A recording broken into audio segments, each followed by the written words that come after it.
Chapitre 3. Satan et son combat. La suite de la vision est d'un facile discernement, car ce grand dragon rouge ayant 7 têtes et 10 cornes, et ayant 7 diadèmes sur ses têtes, n'est rien d'autre que le serpent ancien, appelé le diable et Satan, les séducteurs de toute la terre. Verset 9. Voyez encore une fois comment cette vision est véritable dans son contexte qui s'inscrit dans le tout, l'écriture, parole infaillible de Dieu. Il est écrit, sa queue entraînait les tiers des étoiles du ciel et les jetait sur la terre. Verset 4. Beaucoup de gens se tromperaient sur cette parole de la prophétie en lui donnant un sens littéral.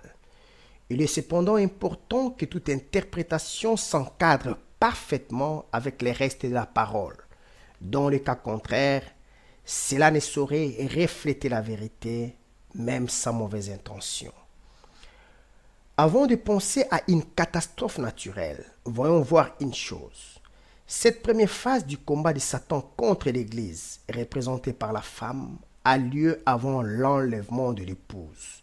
Donc, malgré certaines persécutions endurées parfois dans la chair, il est indispensable de souligner qu'à ce niveau, la bataille est encore essentiellement spirituelle.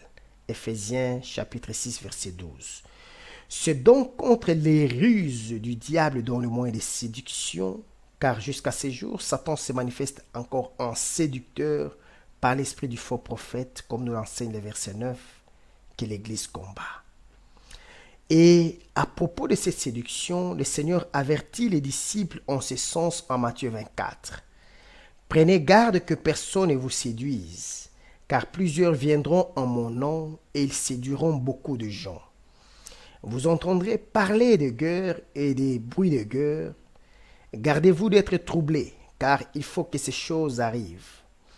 Une nation s'élèvera contre une nation, un royaume contre un royaume, et il y aura en divers lieux de famines et de tremblements de terre. Tout cela ne sera que le commencement de douleur.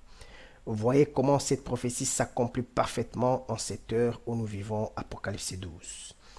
Car il s'élèvera de faux Christ et de faux prophètes. Ils feront des prodiges et des miracles au point de séduire, s'il était possible, même les élus. Voici, je vous l'ai annoncé d'avance. Comme tout ceci est bien réel. Par quelle puissance ces faux prophètes agissent-ils? Parlant de l'avènement du Seigneur, l'apôtre Paul avertit que celui-ci sera précédé de l'apostasie, l'abandon de la foi, la déchéance d'une église vaincue par les séducteurs et de la manifestation de Satan.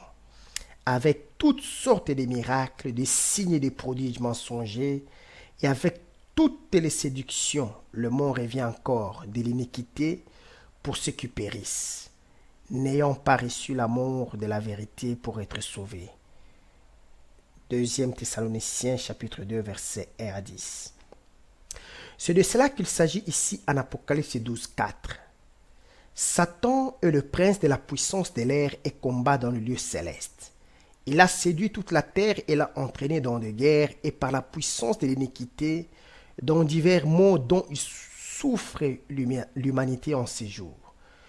Toutes ces famines, par exemple, qui sont conséquences d'une mauvaise répartition des ressources de la planète par l'égoïsme humain, les pestes et toutes ces calamités provoquées par la rupture de l'équilibre écologique, etc. Si l'homme ne peut trouver des réponses adéquates à toutes ces questions, la parole prophétique si. Elle a annoncé ces choses dont nous vivons aujourd'hui l'accomplissement. En Ésaïe 24, verset 19-20, la Bible déclare « La terre est déchirée, la terre s'ébrise, la terre chancelle.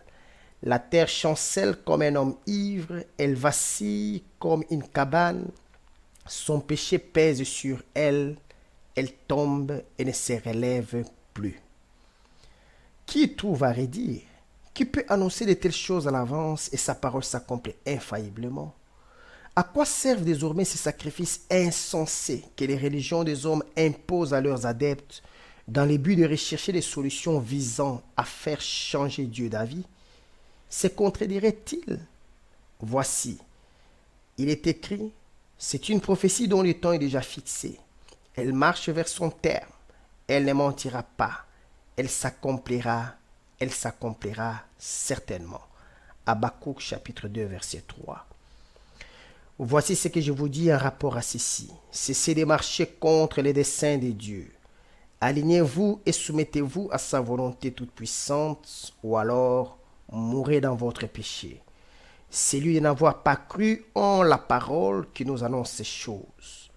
En mentant contre la vérité, c'est contre Dieu et sa parole que vous témoignez dans le monde, exposant son nom à l'ignominie parmi les nations. Le salaire de l'incrédulité, c'est la mort certaine, honteuse. Non seulement la terre, mais l'Église aussi a été séduite. L'apostasie est venue, l'esprit antichrist a engendré des doctrines étrangères et des démons. La prophétie ne nous dit-elle pas que les étoiles sont ces anges messagers de Dieu, ceux qui enseignent la justice au peuple de Dieu?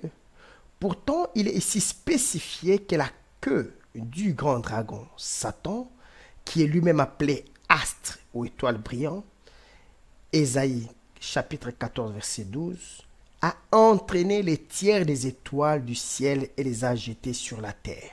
Quoi donc? Autres sont les anges ou messagers célestes, autres sont ceux terrestres. Cependant, beaucoup de ces anges ont été séduits et sont devenus des démons. Donc ces messagers à lui, ils combattent à ses côtés et pour son compte. Voir versets 7 à 9, pour la destruction du peuple saint. Sur la terre également, beaucoup de ces serviteurs de l'Église ont été séduits par la nouvelle vague qui envahit l'Église pour sa déchéance. Tout comme le monde politique par l'action du Satan est tombé la tête basse dans le piège dénommé Nouvel Ordre Mondial qui anime et séduit la terre tout entière, l'amenant droit à l'adoration de l'Antichrist ou la bête. Deux domaines différents, la politique et la religion, cependant le même esprit, la même puissance à l'œuvre, celle du grand dragon rouge, appelé aussi les serpents anciens, les séducteurs du commencement, le diable et Satan. Dans un avenir très proche, il réunira les deux pouvoirs politiques et religieux sous l'égide d'un homme, l'Antichrist ou la bête, appelé aussi l'impie, dont vous avez appris la venue. Oui, la fin vient bientôt. En attendant, ce n'est que le commencement de douleur, celle d'enfantement pour l'Église, comme l'a annoncé le Seigneur en Matthieu 24, 8. Car l'apparition de l'impie dans le temple de Dieu, c'est cela l'abomination de la désolation dont a parlé Daniel. L'Église est là en travail. Les saints qui ont les prémices de l'Esprit soupirent en eux-mêmes, attendant l'adoption ou la rédemption de leur corps. La création tout entière soupire et souffre aussi les douleurs de l'enfantement, car tout a été soumis à la vanité en attendant la révélation du Fils de Dieu, les fruits des entrailles de la femme de l'Apocalypse 12. L'Église en type. Tout le monde espère en eux pour être affranchi de la servitude et de la corruption par la gloire qui leur est réservée. Romains chapitre 8, versets 21-22. Satan sait parfaitement cela. Aussi dans son acharnement, il fait tout ce qui est en son pouvoir, alliant la ruse à la force pour séduire si possible même les élus. Car ce sont eux qui, dans cette église où il y a beaucoup d'appelés, sont vraiment ces enfants de Dieu dont tout le monde attend la révélation ce jour-là. Ce sont eux qui sauveront le monde de la servitude satanique, étant co-héritiers du règne inébranlable et éternel de Christ qui mettra un terme à la domination satanique. Et Jean les vit dans la vision. Les dragons s'éteignent devant la femme qui allait enfanter, afin de dévorer son enfant lorsqu'elle aura enfanté. Verset 4, partie B.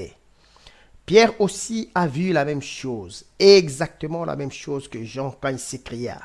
Soyez sobres, veillez. Votre adversaire, le diable, rôde comme un lion rugissant, cherchant qui le dévorera. Il est là, votre grand dragon rouge, tourné cette fois-ci contre les élus. Que faire donc? Pierre enchérit. Résistez-lui avec une foi ferme, sachant que les mêmes souffrances sont imposées à vos frères dans le monde. 1 Pierre chapitre 5 versets 8 à 9.